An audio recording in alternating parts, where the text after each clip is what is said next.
नमस्कार साथियों। दोस्तों, आज के ज़माने में शादी के लिए लड़की ढूंढना वैसे ही बहुत मुश्किल हो गया है। लोग अब सिर्फ खूबसूरती या संस्कार नहीं देखते, बल्कि सैलरी कितनी है, गाड़ी कौन सी और सरकारी नौकरी है या नहीं, ये सब देखकर रिश्ता तय किया जाता है। लेकिन मध्य प्रदेश के एक गांव में लड़के एक ऐसी परेशानी से जूझ रहे हैं जिसके बारे में आपने कभी सोचा भी नहीं होगा। यहाँ लड़कों के पास अच्छी खेती बाड़ी है, मेहनती है, संस्कारी भी है, लेकिन फिर भी शादी नहीं हो रही। वजह एक ऐसी चीज की कमी जो शायद आज के जमाने में सांस लेने से भी ज्यादा जरूरी है। अब आप सोच रहे होंगे कि भाई ऐसी कौन सी चीज है जिसके बिना शादी नहीं हो सकती। क्या यह दहेज का कोई विवाद है या कोई पुरानी रंजिश? नहीं भाई, ऐसा कुछ भी नहीं है। असली वजह तो सुनकर आप अपनी हंसी रोक नहीं पाएंगे।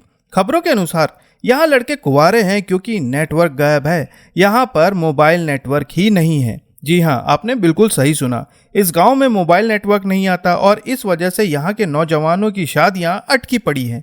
लड़की वाले जब रिश्ता देखने आते हैं तो सबसे पहले सवाल पूछते हैं कि यहाँ नेटवर्क क्यों नहीं आता, और जैसे ही जवाब मिलता है कि भैया यहाँ पर मोबाइल टावर ही नहीं है, वैसे ही रिश्ते का नेटवर्क भी कट जाता है। मध्य प्रदेश के सिवनी जिले का नए गांव नाम का ये गांव पेंच टाइगर रिजर्व के बफर जोन में आता है। यहाँ मोबाइल टावर का नामो निशान नहीं है और इसका सबसे बड़ा असर यहाँ के नौजवानों की जिंदगी पर पड़ रहा है। गांव की रहने वाली एक महिला का कहना है कि वो अपने 29 साल के बेटे की शादी के लिए परेशान है। वो बताती है कि कोई लड़की देने को तैयार ही नहीं। लड़की वाले सीधा कह देते हैं कि यहाँ मोबाइल नेटवर्क नहीं आता, जंगल है, हम अपनी लड़की से बात कैसे करेंगे। अब उनकी बात भी सही है, लेकिन अब सोचिए, पहले शादी के लिए कुंडली मिलाई जाती थी, लेकिन अब नेटवर्क कवरेज देखा जा रहा है। लेकिन ये मुसीबत यहीं तक सीमित नहीं है। यहाँ लोगों के पास मोबाइल तो है, लेकिन बिना नेटवर्क के वो किस काम का।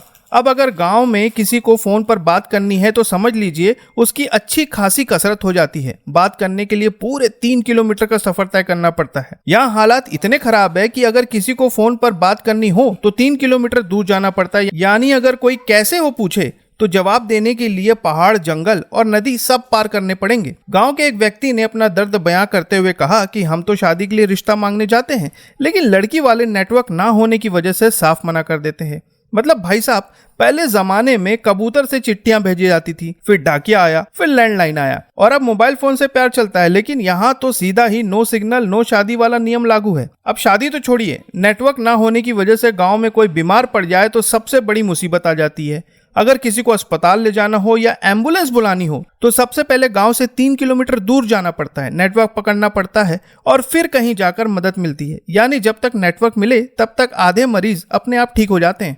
गांव की आंगनवाड़ी कार्यकर्ता भी इस समस्या को लेकर परेशान है। उनका कहना है कि हमें अपने सरकारी काम के लिए भी दूसरे गांव जाना पड़ता है क्योंकि यहाँ नेटवर्क ही नहीं है। लेकिन अब इस गांव में किरण की थोड़ी उम्मीद जागी है, क्योंकि ऐसा कहा जा रहा है कि बीएसएनएल ने बफर जोन में मोबाइल टावर लगाने के लिए आवेदन किया है। अगर ये टावर लग जाता है तो शायद गांव वालों की समस्या खत्म हो जाए और सबसे बड़ी बात, यहाँ के नौजवानों की शादी भी हो सकेगी। तो दोस्तों, ये थी गांव की अनोखी कहानी जहाँ प्यार से ज्यादा नेटवर्क जरूरी है। अब देखना होगा कि मोबाइल टावर जल्दी लगता है या फिर इस गांव के लड़कों को कुंवारा ही रहना पड़ेगा। तो दोस्तों, फिर मिलते हैं बिल्कुल इसी तरह की कोई अजीब खबरों के साथ। तब तक के लिए आपका बहुत बहुत धन्यवाद।